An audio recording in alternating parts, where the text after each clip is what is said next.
Oh my God.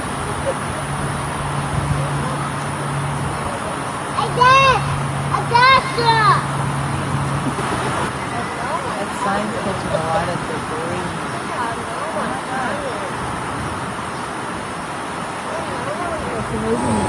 Historic flooding swept through Sonora and Ozona Friday morning as relentless rainfall triggered life-threatening flash flooding across the Texas Hill Country.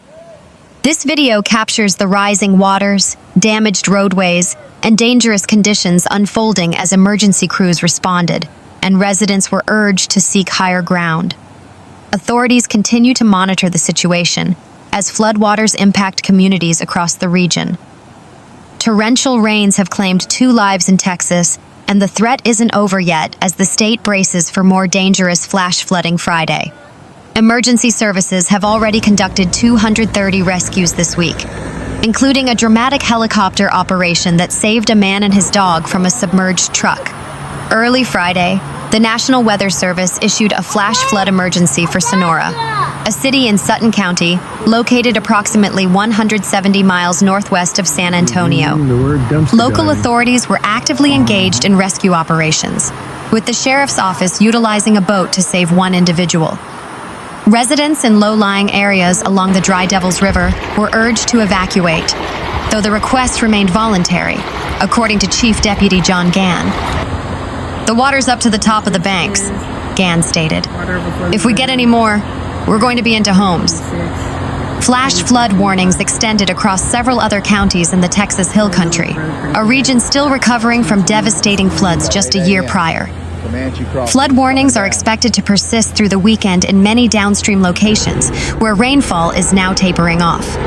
Forecasters anticipate some rivers could reach historic levels. Areas west of San Antonio have recorded over 2 feet of rain since the storms began on Tuesday. Governor Gregg Abbott confirmed that rescuers, deploying boats and helicopters, have saved more than 200 people, including stranded motorists and those trapped in their homes. The severe weather system and associated flooding have impacted multiple counties near the Mexico border and within the Hill Country, placing roughly 6 million Texans under a flood watch this week. The confirmed fatalities include 1 person swept away near Uvalde while driving on a flooded road. The second victim, 65-year-old John Mark Stewart of Kerrville, died after his mobile home was carried into Goat Creek on the Guadalupe River, his wife reported. The Guadalupe River was the site of last year's tragic flash floods, which resulted in the deaths of 24 children and counselors at Camp Mystic. The slow-moving weather system is projected to drift northwestward on Friday, eventually making its way towards the Texas Big Bend region in the western part of the state, according to the Weather Service. In Uvalde, one of the cities hardest hit by the flooding, water levels are now receding, and officials have announced the reopening of a major highway, Route 90. Floodwaters had inundated the city overnight into Thursday, cutting off most access routes. The unfolding crisis has evoked haunting memories of last summer's Hill Country floods, which claimed over 100 lives during the July 4th holiday. Josiah Rodriguez, a Kerrville resident who awoke to heavy rain around 2 a.m. Thursday, navigated flooded roads to help evacuate relatives. "It's crazy happening 2 times in 1 year," Rodriguez remarked. "Last year there was no warning of it. It just kind of happened overnight and it took everyone by surprise. This year, a lot more alerts have gone into place, a lot more safety measures." Residents had previously criticized local leaders for a perceived lack of swift action and warnings when the Guadalupe River overtopped its banks last year. This year, the Guadalupe has remained below the record levels seen last year. Near Camp Mystic, which has not reopened since last year's tragedy, the Guadalupe near Hunt reached approximately 20.5 feet, a level sufficient to cause flooding, according to data from the U.S. Geological Survey and the National Water Prediction Service. Governor Gregg Abbott confirmed the 2 deaths. Thursday, a 74-year-old man swept away in his car in Uvalde, and a 65-year-old man swept away in his RV in Center Point. Abbott said crews have rescued at least 200 people stranded in cars or flooded homes, and the state has deployed more than 2,350 emergency responders and more than 1,400 vehicles to assist rescue efforts. The governor's office said some residents have been unable to reach hospitals, and some local hospitals are not operational because of storm damage. The Texas Emergency Medical Task Force has partnered with the Texas National Guard to run helicopter medical transports, airlifting people to facilities for care.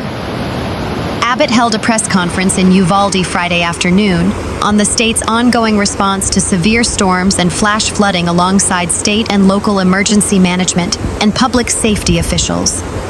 "Our paramount goal is to make sure nobody else loses their life," Abbott said in the press conference. Abbott issued a major disaster declaration during the press conference that will open the door to federal relief to assist in the rebuilding of the region. Abbott said the declaration will be on its way to President Trump after the conclusion of the press conference. The declaration includes 28 counties hardest hit by floodwaters, with the possibility that more counties can be added. Abbott said more than 2,700 personnel, 1,500 vehicles, 90 boats, and 20 aircraft have been deployed to rescue more than 270 people. Uvalde was hit very, very hard, but the community and the people in this community are strong and resilient, Abbott said in the press conference. Abbott additionally said the Nueces River poses the most danger in the coming days. He added that despite the rain weakening, rivers will continue to rise and still pose a threat to people near those waters. Cleanup will begin in the coming days when water recedes, according to Abbott. The state also has a place for people to donate to the state's relief effort at rebuildtx.org. Mandatory evacuation orders remained in place for areas around Crystal City, roughly 40 minutes south of Uvalde, while a surge of water hit Ozona, where response teams were conducting water rescues. In Uvalde, rivers remained high Friday, with debris visible in a city park and in trees showing how high the water had risen. Just outside the city on Highway 481, the bridge over the Nueces River collapsed in the flooding, with sections of asphalt missing on both sides. It remains closed indefinitely. Highway 90 outside Uvalde also remained closed. A Texas game warden helicopter crew, including a pilot, rescue swimmer, and a Texas Department of Public Safety hoist operator, conducted hoist rescues in Uvalde County, including airlifting a young girl, her family, and 2 dogs from a home that was largely underwater, according to video released by Texas DPS. Rain has eased across parts of Texas, but officials warn the danger is far from over as floodwaters continue to threaten communities, and the risk of isolated tornadoes remains. Oh my God. Emergency officials are urging residents to stay off flooded roads and never attempt to drive through standing water. In many areas, streets remain submerged, marking travel impossible, while authorities warn that roads weakened by floodwaters could buckle or collapse. The worst flooding has been reported in Uvalde and parts of Texas Hill Country, where vehicles have been swept away, and some communities remain completely cut off. Some areas have received more than a foot of rain, sending the Guadalupe River surging more than 30 feet. The National Weather Service described the surge as a large and deadly flood wave. Officials said summer camps that were devastated by last year's flooding were spared this time, and all campers are safe. Even so, the flooding has reopened emotional wounds for many residents. Seeing the Guadalupe River swell once again brought some people to tears, reminding them of the deadly flooding that struck the area just over a year ago.